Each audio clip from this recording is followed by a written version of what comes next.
Bien, queridos hermanos y hermanas,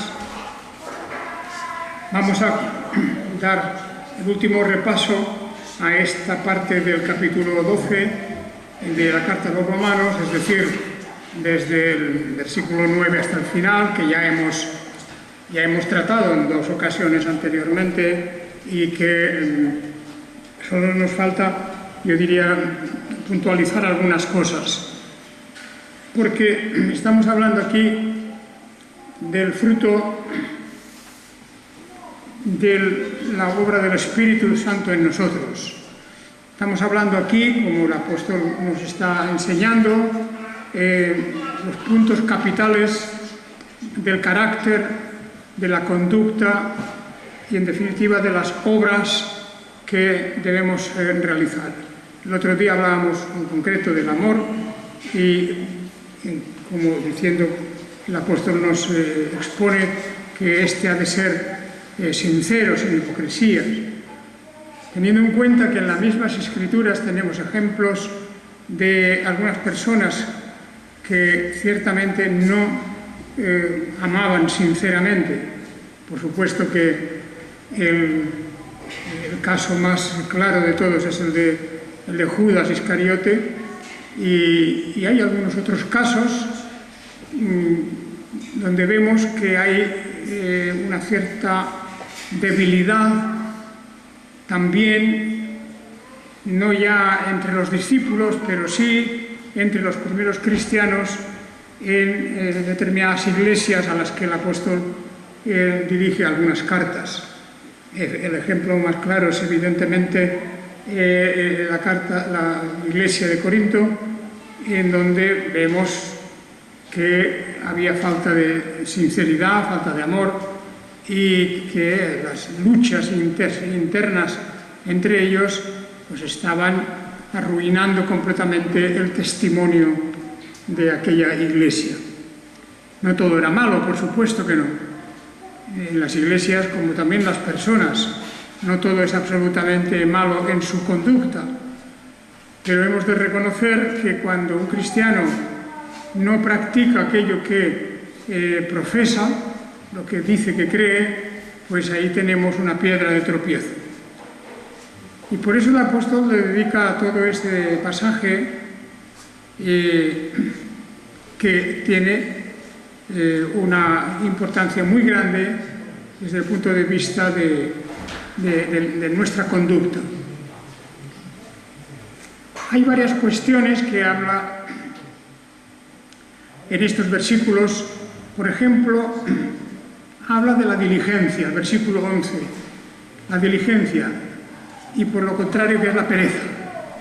En cuanto a diligencia, dice, no perezosos, fervientes en espíritu, sirviendo al Señor. Bien, esa es una característica cristiana.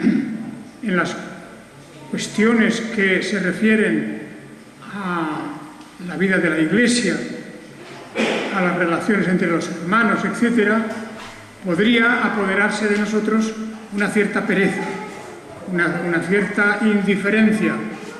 Y el apóstol lo que nos está diciendo aquí es que debemos poner diligencia y fervor en cuanto a nuestro trato con los demás. Nuestro servicio, nuestra ayuda, nuestra colaboración, todo eso necesita un tanto de diligencia, porque la pereza fácilmente se apodera de nosotros. Más cosas que nos destacan como cristianos. El versículo 12 habla de regocijándonos en la esperanza, sufridos en la tribulación, perseverando en la oración. Este versículo 12 indudablemente tiene una gran aplicación para nosotros tantas y tantas veces, porque fácilmente nos desanimamos, fácilmente nos quejamos porque algo no se cumple, porque algo no se realiza, porque algo que nosotros esperábamos pues no acaba de cuajar, y por lo tanto hemos de tener esperanza siempre, regocijándoos en la esperanza. No se refiere a ninguna cosa en concreto, sino a todo. El cristiano ha de tener un espíritu de esperanza. No ha de ser negativo, no ha de ser, diríamos, catastrofista, en el sentido de que hay muchas personas dentro del pueblo de Dios que siempre piensan lo peor, lo negativo, y eso no es bueno. Hemos de tener siempre esperanza, porque el Espíritu de Dios siempre continúa obrando, siempre continúa actuando. Los planes de Dios son planes que se cumplen perfectamente, y nosotros a veces somos impacientes, no vemos que se cumplan ciertas cosas. Acordémonos que en las mismas Escrituras hay algunos que tenían impaciencia por ver el reino de Dios, porque se realizara el reino de Dios, el gobierno de Dios. Pero eso tenía que llegar a su tiempo. Una de las causas principales a lo largo de la historia para la impaciencia de los cristianos es precisamente el tema de la venida del Señor Jesucristo.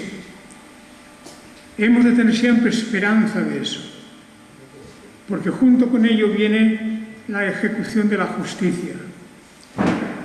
Junto con eso viene el desarrollo total y global de sus planes.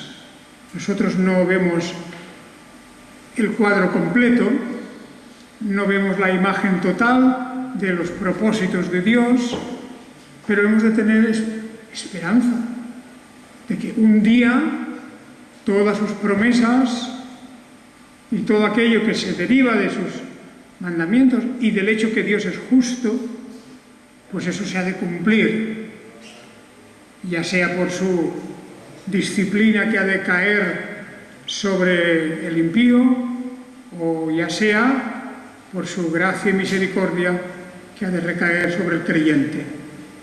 En ese aspecto, por lo tanto, debemos de regocijarnos en ese don que Dios da a su pueblo, que es la esperanza.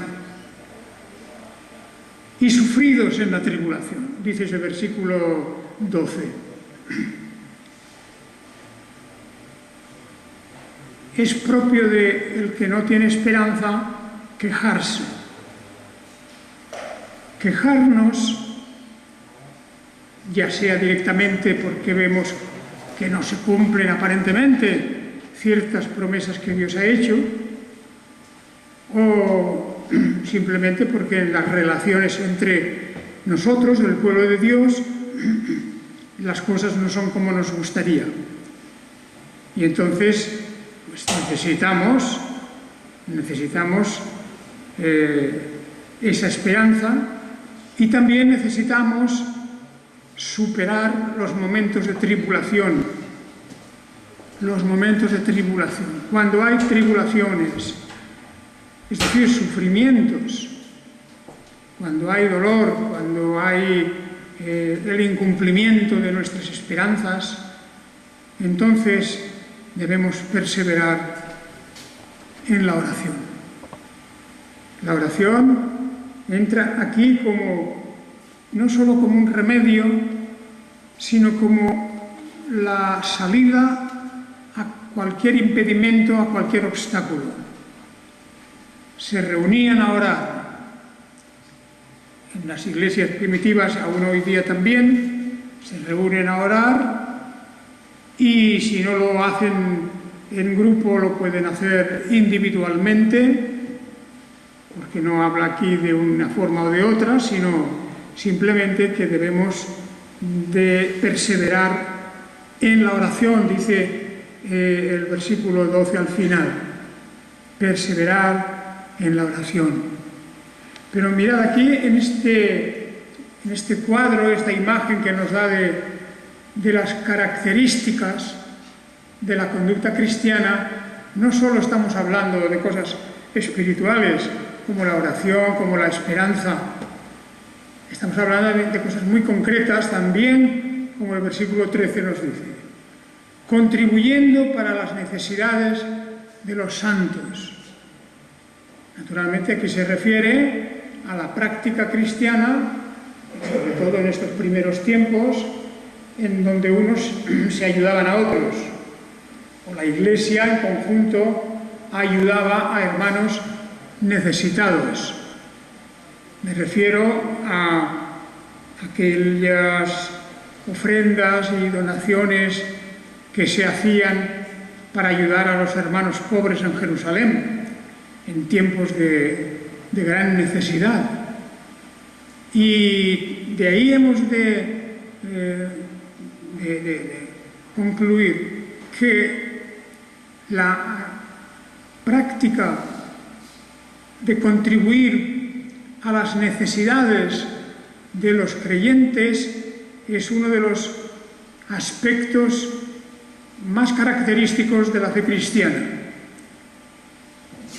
En el siglo I era tremenda la necesidad de los cristianos. Habían muchos sido expulsados de sus casas, de las sinagogas también, y no había nada para sustentarlos, y los otros cristianos eran los que proveían. Eso me lleva también a decir algo sobre el tema de nuestras ofrendas. Naturalmente que nuestras ofrendas tenemos que hacerlas, por una parte para cubrir gastos de este local, etcétera, del culto en general, pero también el hecho de que nuestras ofrendas no son solamente para eso, es para que podamos planificar, si tuviéramos suficiente, la manera de ayudar a otros, la forma de ayudar a nuestro prójimo. Yo sé que en muchas iglesias se habla del diezmo. Prácticamente en todas las iglesias hablan del diezmo. Yo creo porque me obliga el Nuevo Testamento, porque el diezmo efectivamente aparece en el Antiguo Testamento. La forma de ofrendar en el pueblo de Israel era el diezmo. Incluso habían otras formas de ofrenda, las primicias, por ejemplo. En las primicias, que era pues en las cosechas, la primera recogida en la cosecha, pues se ofrendaba normalmente al templo. Los sacerdotes vivían de eso precisamente, de ofrendas, de primicias, de los animales que eran dedicados al sacrificio. Todo eso, además de ser hecho para honor de Dios, pues se hacía también por un sentido práctico, porque aquellas donaciones, fueran en dinero, fueran en especie, pues iban y contribuían al culto de Dios, a Dios, y la ayuda a los ministros del culto. Pero eso es en el Antiguo Testamento. Cuando leemos el Nuevo Testamento, no sé si os habéis dado cuenta de que nunca se habla del diezmo. Nunca. No hay referencias al diezmo, y la palabra diezmo aparece solamente una vez en aquel encuentro de Melquisedec y Abraham. En ese momento sí, era un episodio que corresponde al Antiguo Testamento, y el diezmo era de aquel tiempo, era lo normal. Pero fijaos, incluso antes de la ley de Moisés, porque era una forma normal en el mundo antiguo de dividir el diezmo, la décima parte. Pero en el Nuevo Testamento, desde los Evangelios hasta el Apocalipsis, no se habla del diezmo.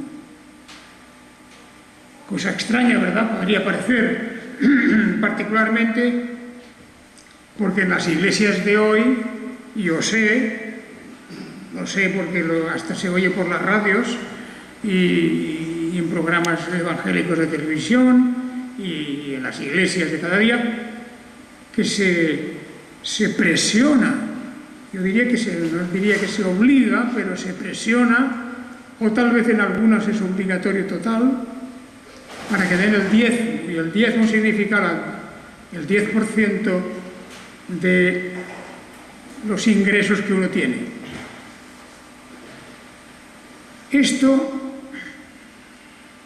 es muy discutible y tal vez a quien más les interesa es a los propios pastores que, copiando un poco o mucho, tal vez, el régimen que había en el Antiguo Testamento en el que los sacerdotes vivían de los diezmos, pues aquí también se está practicando algo y me temo mucho que es con la misma mentalidad.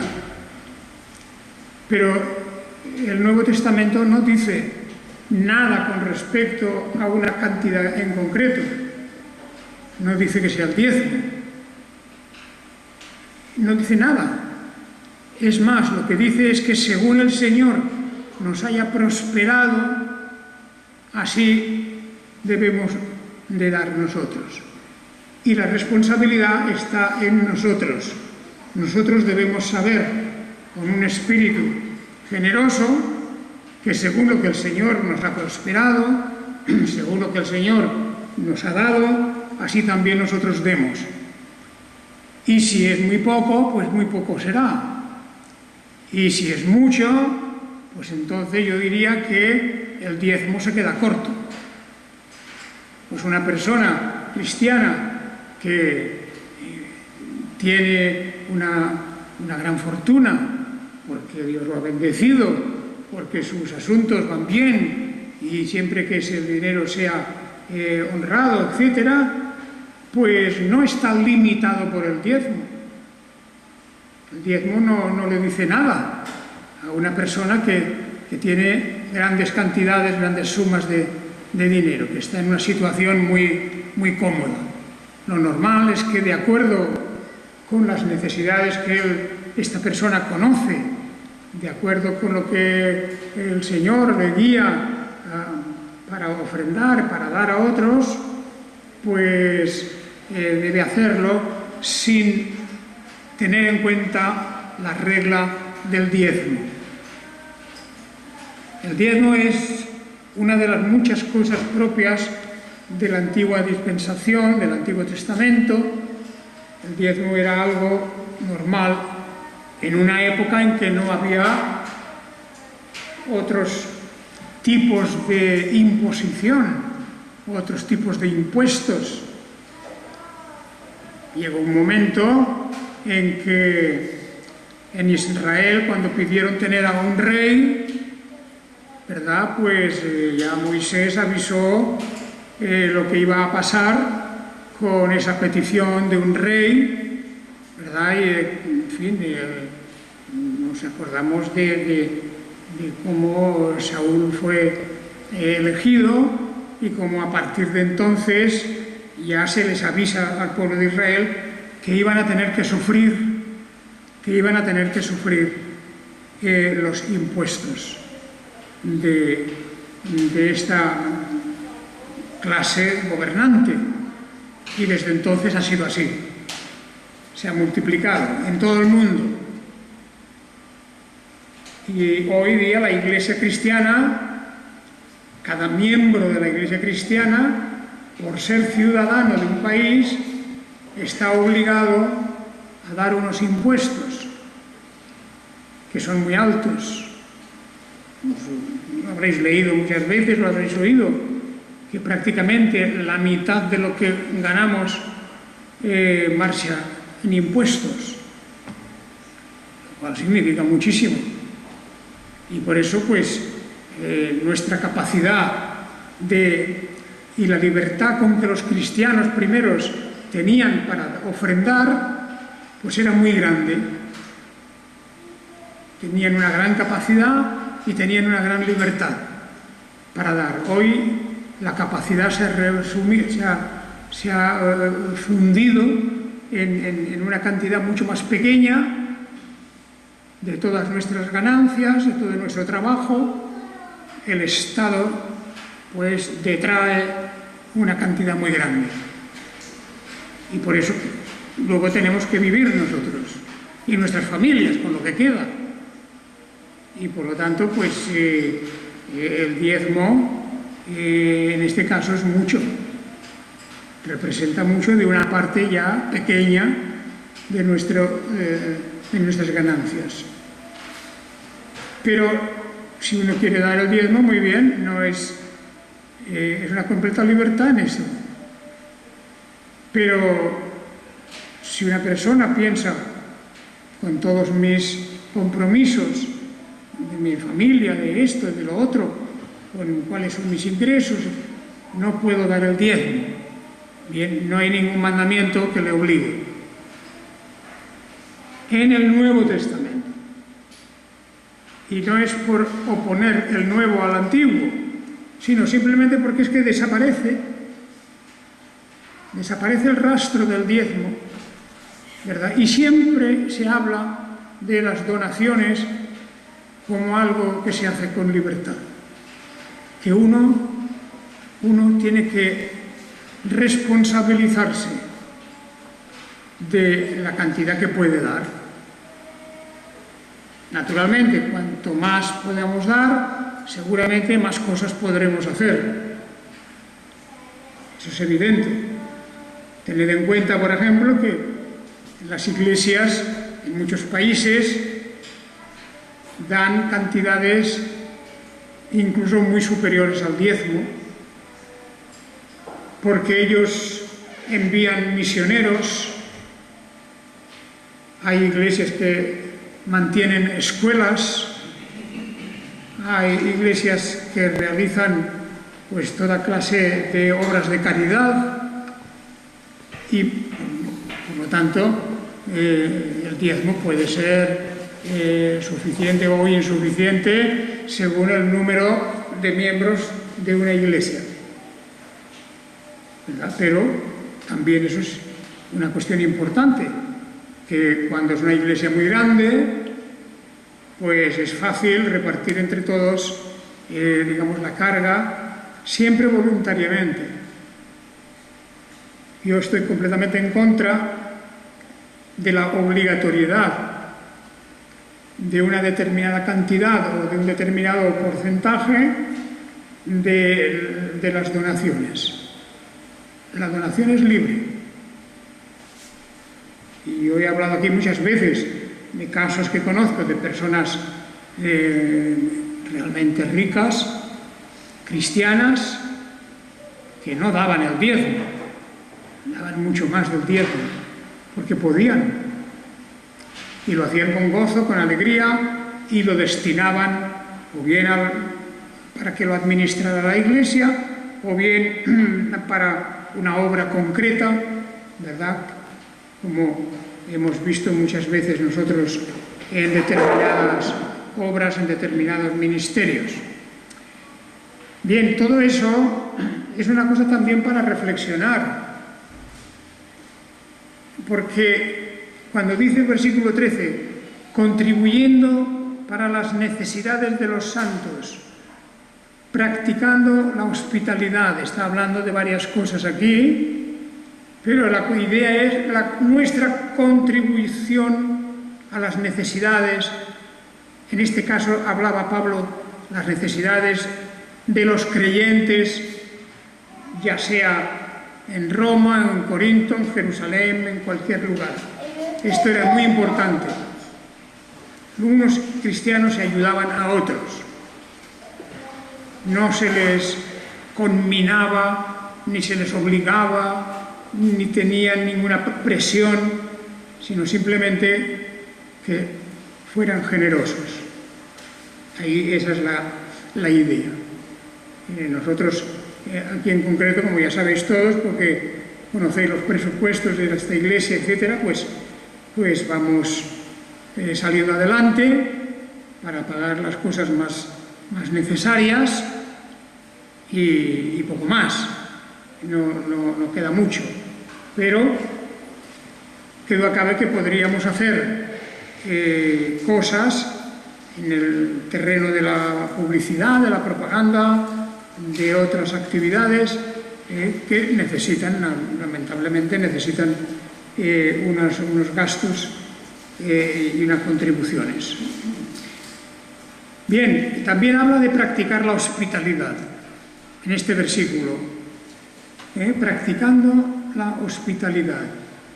Entre las necesidades de aquel tiempo, en Roma y en las otras iglesias, estaba la cantidad de cristianos que estaban fuera de la, diríamos, de la protección de sus propias congregaciones. Algunos porque habían tenido que marchar de su pueblo, de su ciudad, por las persecuciones, por la discriminación. Y había muchos creyentes que andaban de un lado para otro, sin nada. Y tenemos que tener en cuenta que también habían personas como los evangelistas, que andaban enviados por las iglesias, muchas veces sin protección económica, y andaban de un lado para otro predicando el Evangelio. Y esto es una cuestión muy importante, porque la difusión del Evangelio, como Pablo nos muestra en su propia vida, pues era una cosa muy azarosa, muy difícil. Él tenía que viajar, unas veces sí, los hermanos le habían ayudado, pero otras veces no había nadie que le hubiera ayudado y tenía que arreglarse. Incluso pues se puso a trabajar en un oficio como era el de hacer tiendas, y estas cosas en la vida son muy complicadas. En el mundo de hoy, en los países ricos, los pastores no tienen que preocuparse de todo eso. Todo está cubierto, y con abundancia además, con generosidad. Pero también hay muchas iglesias hoy, en países del tercer mundo, donde los pastores y otros ministros del Evangelio, evangelistas, maestros, etcétera, no tienen apenas nada. De manera que si nosotros no lo necesitamos, también podemos contribuir a las necesidades de otros que estén lejos. Durante un tiempo estuvimos ayudando a algunos hermanos en Brasil, pastores, y durante un tiempo también hemos estado ayudando aquí en España a un número de pastores y contribuyendo a ciertos programas de evangelización que hemos hecho por la radio, hemos hecho por la literatura, etcétera, etcétera. Y todo eso porque en aquel momento teníamos esa posibilidad. Pues bien, gracias a Dios por ello. Y debemos de hacer todo lo necesario para contribuir a las necesidades de los santos, de los creyentes. Debemos de tener un corazón abierto a eso. El versículo 14 ya pone cuestiones que no lo olvidemos, reflejan aspectos del carácter cristiano. No lo olvidemos. Son dones de Dios que se convierten en parte de nuestro carácter.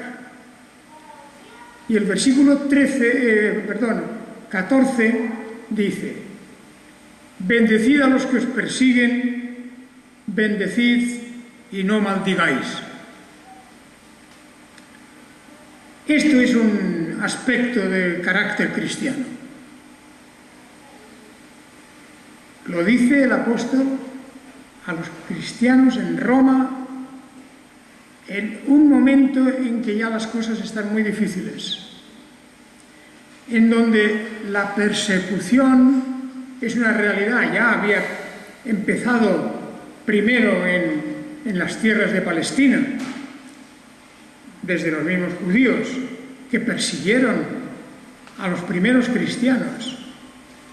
primero Pablo, a quien intentaron matar, organizaron un complot para acabar con él.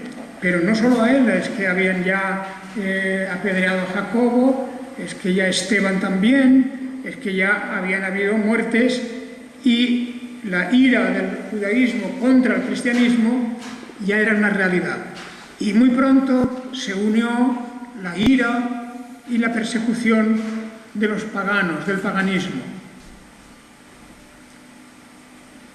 Y entonces el apóstol dice: bendecid a los que os persiguen, bendecid y no maldigáis. Y esto es una cosa muy sabia y muy prudente, porque si uno maldice al que le persigue, indudablemente la ira se multiplica y se convierte en algo terrible, y no puede haber reconciliación, no puede haber ni siquiera explicación o el pedir un razonamiento: ¿por qué me persigues? Pero si una persona bendice al que lo persigue, naturalmente está dando un testimonio. Está dando un testimonio. El primero que lo hizo así fue el propio Señor Jesucristo. Perdona a los que no saben lo que hacen. Y eso es algo que debemos continuar haciendo en el mundo de hoy. Bendecid y no maldigáis. Es fácil caer en maldecir, o por lo menos en hablar en forma negativa. Pero delante de los que están promoviendo la persecución, no debemos de maldecirlos nunca. Y detrás tampoco. Porque eso se puede convertir en una parte de nuestro carácter, y no queremos eso. Bueno, estos últimos versículos 16, 17 van en la misma dirección, teniendo el mismo sentir los unos con los otros, no siendo altivos, sino asociándoos con los humildes. No seáis sabios en vuestra opinión. Esta es una frase muy interesante, esta frase que la podemos utilizar, eso sí, muchas veces. No seáis sabios en vuestra opinión. Uno puede ser sabio en lo que ha aprendido de una buena fuente, de las Escrituras, o pongamos un científico que ha aprendido, que ha estudiado y que no se apoya en su propia opinión.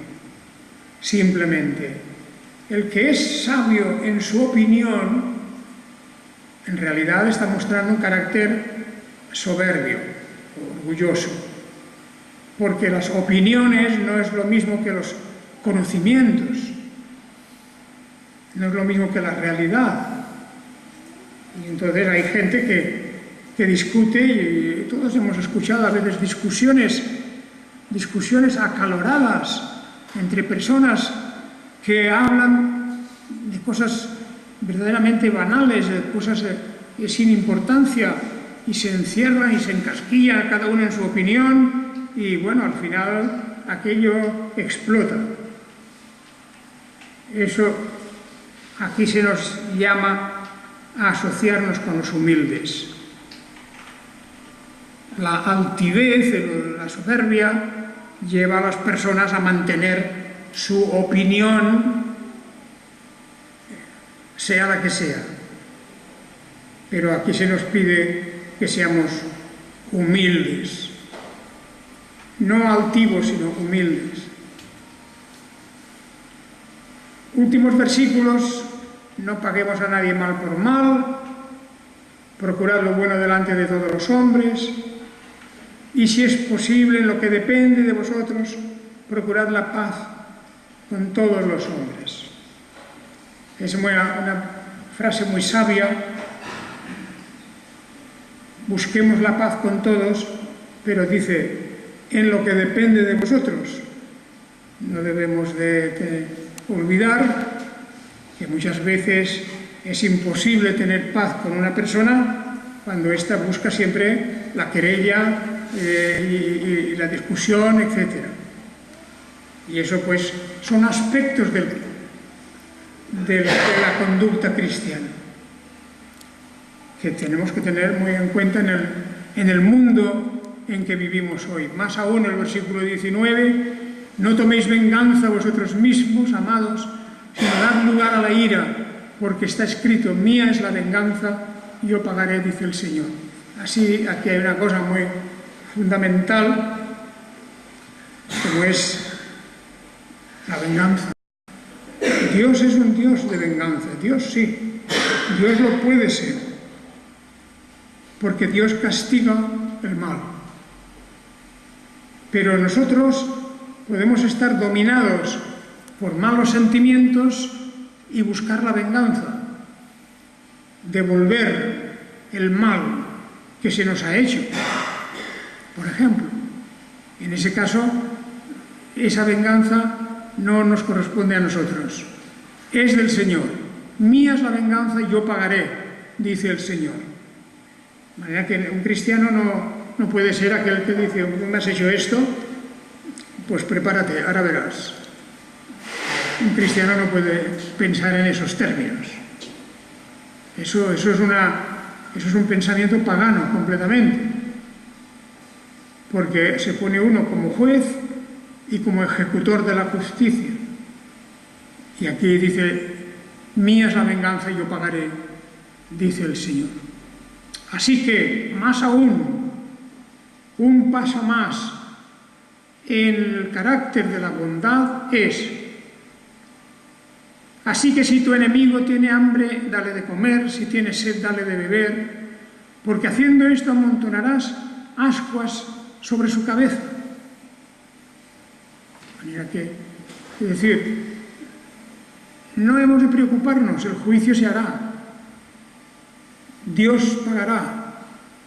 Por lo tanto, tranquilamente, a aquel que me odia, que me ha hecho daño, que etcétera, etcétera, puedo darle mis favores, puedo continuar dándole o haciendo el bien para esta persona.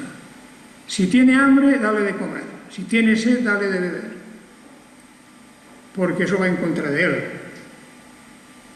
No lo hacemos para perjudicarle más, sino para que se entere de que hay alguien, aparte de nosotros mismos, hay alguien que va a repartir justicia. En definitiva, termina el capítulo 12, no seas vencido por lo malo, sino vence con el bien el mal. La lucha de siempre, lo bueno y lo malo. Y nosotros estamos aquí en medio y se nos exhorta para que no seamos vencidos por lo malo, sino que debemos vencer lo malo con el bien. Y en definitiva de eso, el apóstol Pablo lo que nos está diciendo aquí, hermanos, esto es la esencia de un carácter cristiano. No solo esto, hay otras muchas cosas en esta carta y en otras cartas, porque todo depende de los dones de Dios, depende de nuestro conocimiento de las Escrituras, depende de las experiencias que hemos pasado en la vida, de muchas cosas, pero la meta es que desarrollemos al final un carácter como el propio de nuestro propio Señor Jesucristo. Un carácter como el del Señor, porque esa es nuestra meta. Cuando dice el apóstol Pablo, sed imitadores de mí como yo lo soy de Cristo. Y en definitiva, podemos decirlo de manera directa, debemos ser imitadores de nuestro Señor Jesucristo. Esa es, diríamos, la meta que tenemos por delante, el trabajo que tenemos por delante, porque todos debemos de recordar estas palabras continuamente y trabajar por ello. Bien, que el Señor os bendiga. El próximo día empezaremos el capítulo 13.